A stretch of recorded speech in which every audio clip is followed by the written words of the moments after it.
네, 다음은 그 창의적 체험 활동 상황에 대해서 말씀을 드리도록 하겠습니다.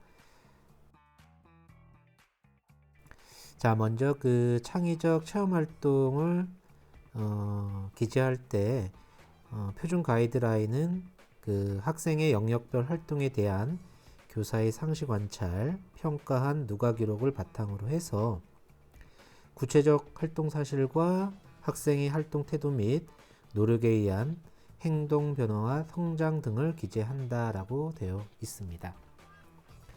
그래서 이 그 창의적 체험 활동이 작년부터 시도교육감 위임으로 변경이 되었죠.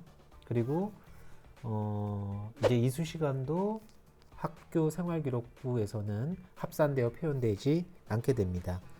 무엇보다도 중요한 것은 계속해서 제가 말씀드리고 있는 것 중에 하나인데요. 창의적 체험 활동을 선생님들께서 작성하기 위해서는 학교 자체적으로 창의적 체험 활동을 어떻게 누가 기록을 할 것인가, 즉 뭐 횟수라든지 입력 방법이라든지 자료를 보관하는 방법, 그리고 전학이 발생했을 때 그 자료를 어떻게 전송을 할 것인가. 우리 학교 같은 경우에는 예전 방식대로 그대로 하자. 왜냐면 이제 보관이라든지 그러한 방법들 선생님들께서 관리하는데 조금은 신경이 쓰이기 때문에 전산으로 관리를 하자라고 이야기를 했습니다. 물론 이제 횟수라든지 이런 부분에 있어서는 기존대로 다 진행하는 그런 것은 아니지만 올해도 어찌됐든 학교에서 그러한 것들을 결정을 해서 진행을 할 예정입니다. 따라서 중요한 것은 선생님들께서도 이 창의적 체험 활동을 어떻게 이제 처리를 할 것인가에 대한 기본적인 내용들이 학업성적관리위원회 규정에 먼저 있어야 된다라는 사실을 기억을 해 두시고요. 이러한 그 학교 생활기록부 자체의 창의적 체험 활동은 다음 세 가지 중에서 이제 하나를 만족을 하느냐에 따라 입력을 하느냐 마느냐 그것을 결정을 해 주시면 되겠습니다. 그래서 보시면 창의적 체험 활동은 먼저 그 학교 교육에 의해서 학교가 주최하고 주관을 했느냐, 이 활동이 아니면 입력을 할 수 없다라고 보시면 되겠습니다. 입력을 한다라는 건 특기사항을 이야기를 하는 거고요. 그 다음에 이제 학교장이 승인을 해서 동일 학교급 타 학교에서 주관해서 주최하거나 주관해서 진행한 체험 활동이냐, 이게 아닐 경우에도 특기사항란에다 입력을 할 수 없다라고 보시면 되고요. 그 다음에 이제 그 학교장이 승인한 교육 관련 기관에서 주최하고 주관을 했느냐, 이것을 따져서 선생님들께서 입력을 한다 안 한다 그것을 결정을 해 주시면 되겠습니다. 만약에 이제 중학교에서 어떠한 활동을 주최를 해서 주관을 한 체험 활동을 우리 학교 초등학교에서 가서 하고 왔다. 그럼 이것은 특기사항에다가 입력을 할 수 없다라고 보시면 되고요. 두 번째는 이제 그 교육기관이 아니라 이제 예를 들어서 군청이라든지 기타 타기관, 은행이라든지 기타 사업처에서 와서 어떠한 내용을 주최 주관해서 체험 활동을 한 창의적 체험 활동이다. 요거 역시 해당 내용들에 대한 특기사항을 입력할 수 없다라는 사실을 좀 기억을 해 주셔야 되겠습니다. 그래서 창의적 체험 활동에 있어서 가장 중요한 것은 첫 번째, 그 창의적 체험 활동을 학교 생활기록부에서 어떻게 기록하고 보관하고 관리를 할 것인가, 이것은 학업성적관리원회 규정 안에 넣어 주시면 되고요. 그 다음에 이것을 적느냐 마느냐의 문제는 다음과 같이 그 세 가지의 경우에 조금이라도 위배가 되면 입력하지 않는다라고 보시면 되겠습니다.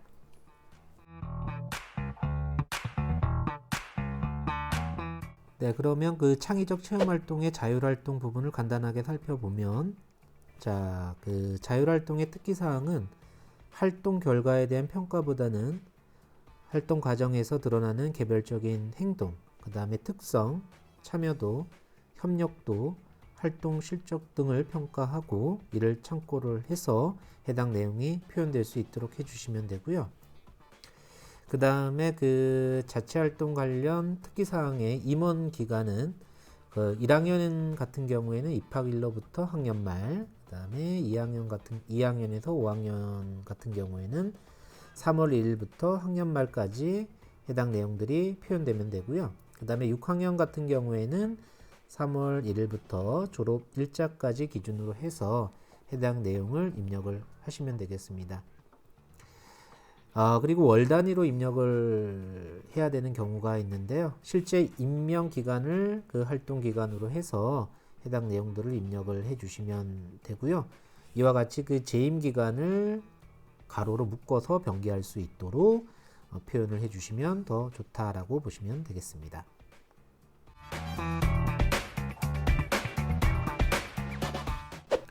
자, 다음은 동아리 활동에 대해서 설명을 좀 드리겠습니다. 동아리 활동은 그 현재 화면에서 보시는 바와 같이 그 5가지 항목을 예시로 해서 입력을 한다라고 보시면 되는데요. 그 첫 번째 있는 정규 교육과정 내 동아리 활동, 다음과 같은 형태로 입력을 하시면 되겠습니다. 가로로 쳐주시고요. 해당 내용들 다음과 같이 해주시면 되고요.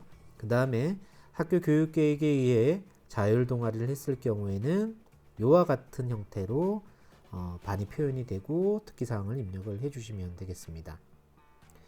그 다음에 정규 교육과정 내 청소년 단체 활동 이런 식으로 입력을 해주시면 되는데요.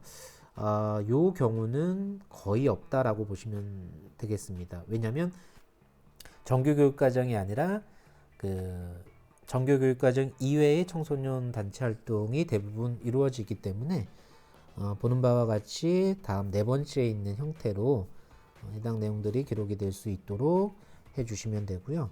그 다음에 정규교육과정 이외의 학교 스포츠 클럽은 이와 같은 형태로 입력을 해주시면 되겠습니다. 그리고 좀 위로 올라가겠습니다. 이번 연도 지난해부터 좀 바뀐 내용 중에 하나가 특기사항 부분이 되겠는데요. 정규교육과정 이외의 학교 스포츠 클럽은 시간수만 나오시면 돼요. 아까 같이 이렇게 그 해당 그 과목의 이름과 그 다음에 시간을 입력을 해 주시고요. 특기사항은 미기재로 그냥 두시면 되겠습니다. 그래서 그 학교 생활기록부를 점검을 할 때 학교 스포츠 클럽의 명과 시간만 나왔다, 오류가 있다라고 보시면 안 됩니다. 작년부터는 이와 같은 형태로 미기재 형태로 되게 되었고요. 그 다음에 그 학교 교육계획에 따른 청소년 단체 유입 부분은 거의 없다라고 말씀을 드렸는데요.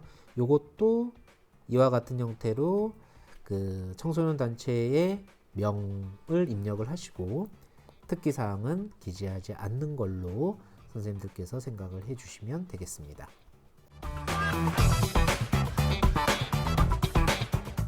봉사활동을 입력을 할 때는 크게 두 가지 형태로 입력을 할 수가 있게 되는데요. 첫 번째는 학교 교육 계획에 의거해서 실시한 봉사활동하고 두 번째는 그 학생 개인 계획에 의해서 실시한 봉사활동을 구체적인 실적으로 입력을 해주시면 되겠습니다. 그리고 나번과 같이 물품 및 현금의 단순 기부는 봉사활동 시간으로 환산하여 인정할 수 없으므로 학교생활기록부 어떠한 항목에도 입력하지 않게 된다라고 생각을 해 주시면 되고요.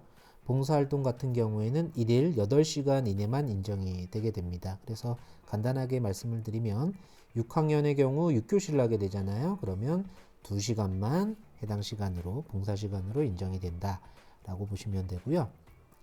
그 다음에 우리가 그 시스템이나 내부 결제를 통해서 봉사활동의 실적을 인정받고 그 다음에 해당 내용을 학생 기록부에 기재를 하게 되는데 다음과 같이 그 1365 나눔 포털, 그 다음에 보건복지부의 VMS, 그 다음에 여성가족부의 두볼 이러한 것들은 자체적으로 시스템에 있습니다.